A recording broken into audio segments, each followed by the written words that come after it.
Hello and welcome to my second video that I'm making. This video is basically just an explanation of some things that you're going to want for the basic application processes. These are for people who have their own stuff but want to see a professional or someone on a more professional level how he does it. These are just some items and products and where you can kind of find them. For those of you who are watching my videos who came with a kit, those videos are going to have explanations for exactly what you have in a kit.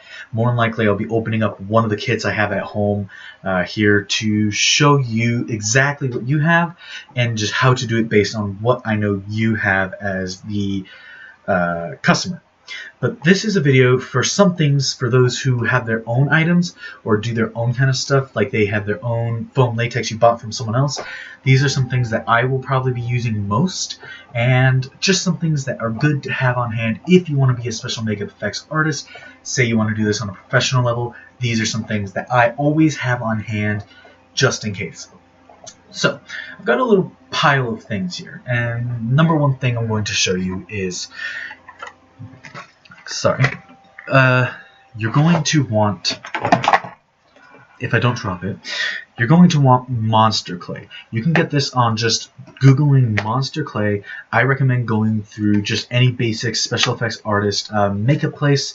You could just Google, like I said, just Google monster clay. There will be links to where you can find this stuff in the description, but I recommend this one exactly.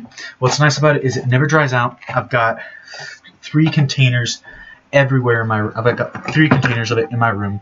This stuff never dries out. It's absolutely amazing, and it allows you to do all your basic sculpting stuff kind of like this. I've been working on this project for a while, and this monster clay just does not dry out. It lets you sculpt in the best form whatsoever.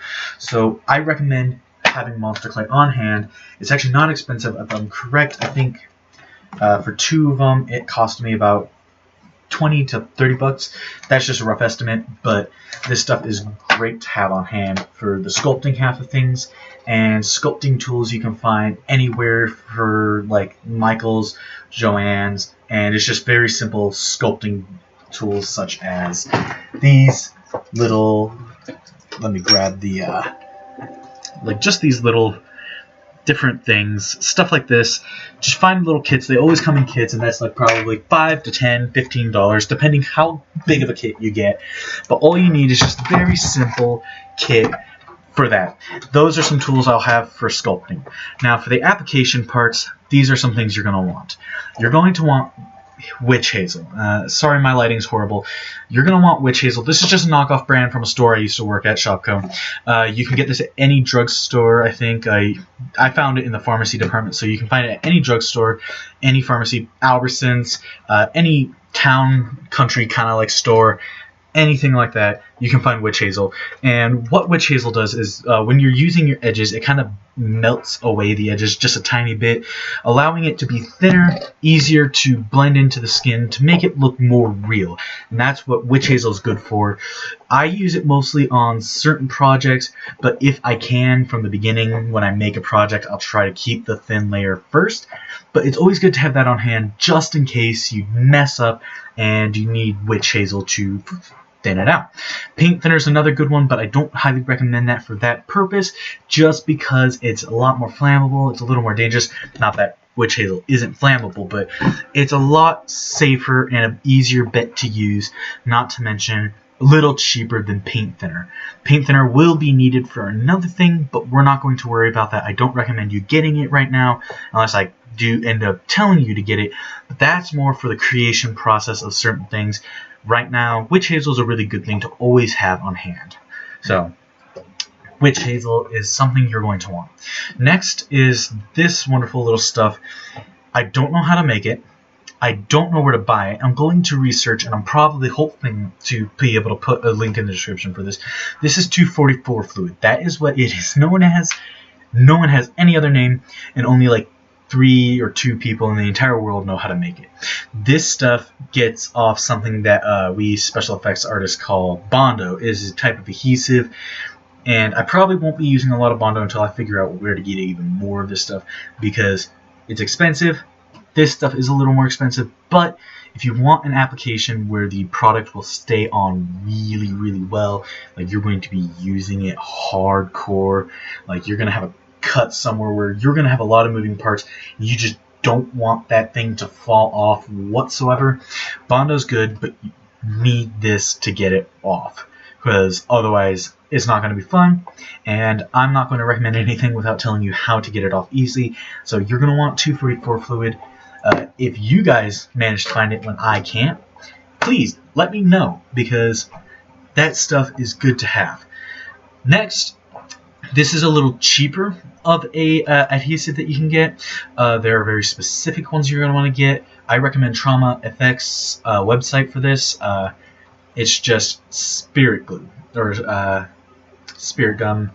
It's basically an adhesive made out of, like, what is it? Like, yeah, it smells like sap, amber, based like such, and it's a very good khaki kind of adhesive, but it's one I'll probably be using a lot until I get a special type of adhesive that I want, which is Prostate. It's actually way better. It's in the medium middle between like the Bondo and this, and a lot easier to clean up.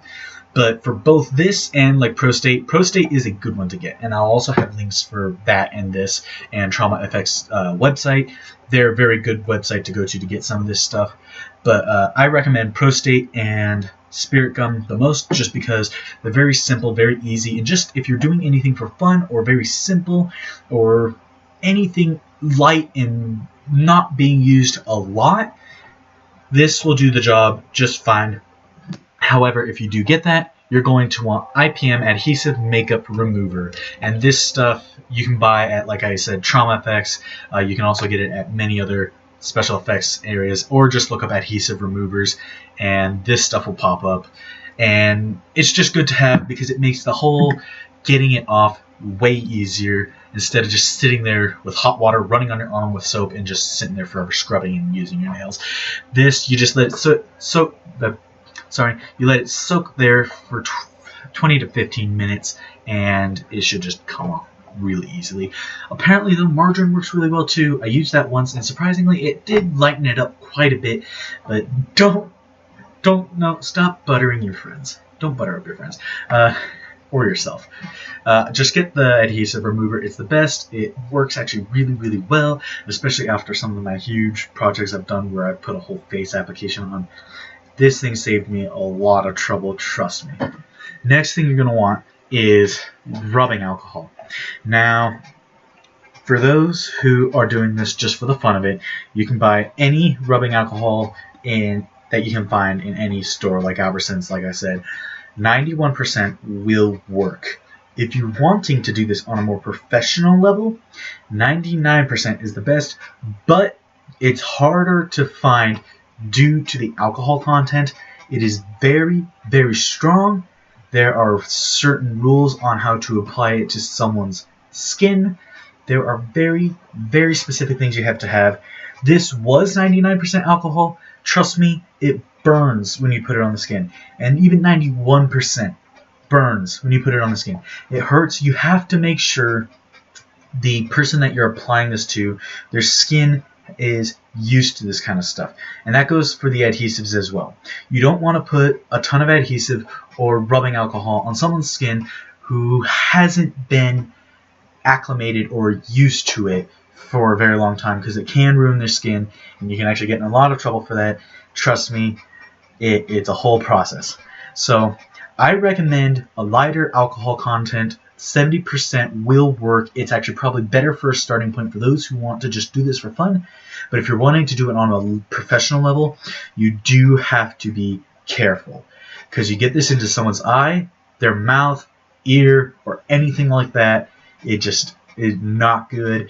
And not to mention, you don't want to just alcohol in the face. And in my videos, I'll explain how to do that properly. And the reason you use a lot of alcohol is because it does clean the skin and it clears up the pores, so that way when you do put the adhesive on, it sticks better. But again, you don't want to do this to someone's face or skin who's not acclimated to it. So if you're doing this to someone, say your friend or brother who bought something, and you're wanting to put on an adhesive piece, I I would recommend readying their skin, and there will be a video for how to ready someone's skin, because I've seen different situations where someone has not, and it's not good. It just does not. I can't explain the urgency of how important it is to just be safe with that, and it can cause you trouble down the line. The next thing you're going to want for all your application purposes, and this is probably everybody's favorite, is blood. And you're going to see a lot of the stuff I get is from TraumaFx. They are the ones who helped me start setting up like this, and now I'm just trying to get up and out on my own. TraumaFx, this is one of their bloods. It is a very simple, fresh blood. It works really well. It looks really well. It actually feels pretty similar too.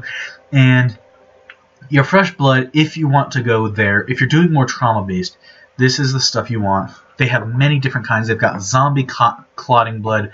They've got thicker bloods. They've got mouth bloods. Say if someone gets hit in the face and you just got like a little bit of a mouth drip.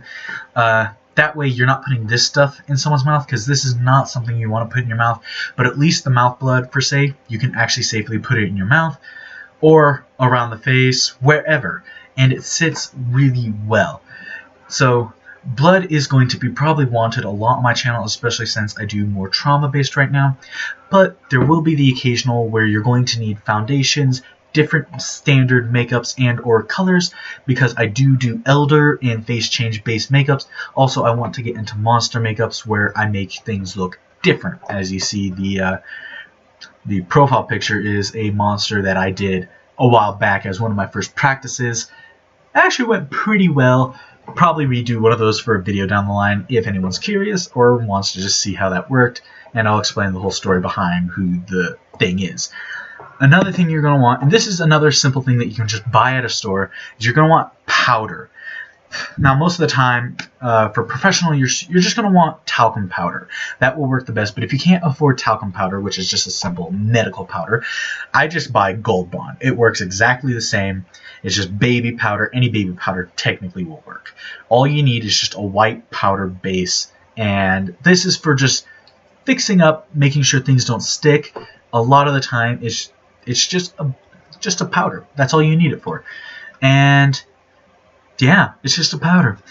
I recommend Gold Bond or something like that, not advertising or anything. It's cheaper, it's easy to find. You can just go to the store. Like I said, most of the stuff you can find at a store.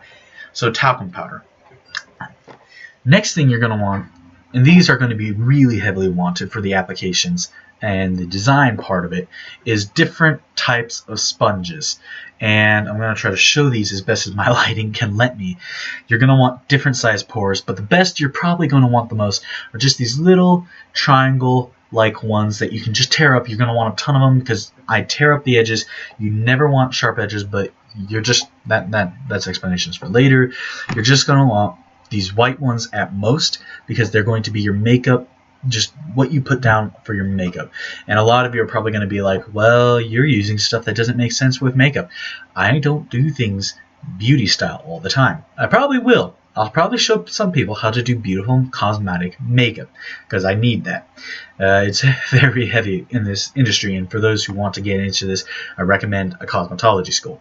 But you're going to want sponges, and some of the other ones are like this black one, very porous. You want one with a lot of pores. This really helps for, say, when you do like a stipple of a beard, just the little stubble kind of look if you're doing more theatrical, and even for a little blood look, little blood splatter and proper just little dabs.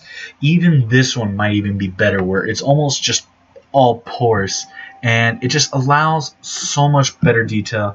And then there's a little less open one just from the black one, but these are probably the most you're going to want. You can find these at any special effects artist makeup place. Most of them will sell a sponge set, but you can buy like a whole pack of these for like at some stores, makeup beauty areas, wherever they sell makeup, for quite cheap, probably 15-20 bucks at most, and it's just a whole bag of them all like this, scrunched up together, and you just take them apart. And yeah, the last bit of stuff you're going to want are your brushes, and these are going to be very important, but the one I recommend you get the most is just any powder brush, any basically blush brush, but I'm not going to use it always for a blush. I'm going to use it for that talcum powder. This is their best friend. And basically, yeah. Another few brushes you're going to want is just any standard paint brushes. You're going to want different types of paint brushes, especially ones like very thick, very thin, very small, very, very different. You're going to want some that are very, very just like almost like those really thin ones, that you would use for just very small lines. But the ones I recommend absolutely the most that you get is just a pack of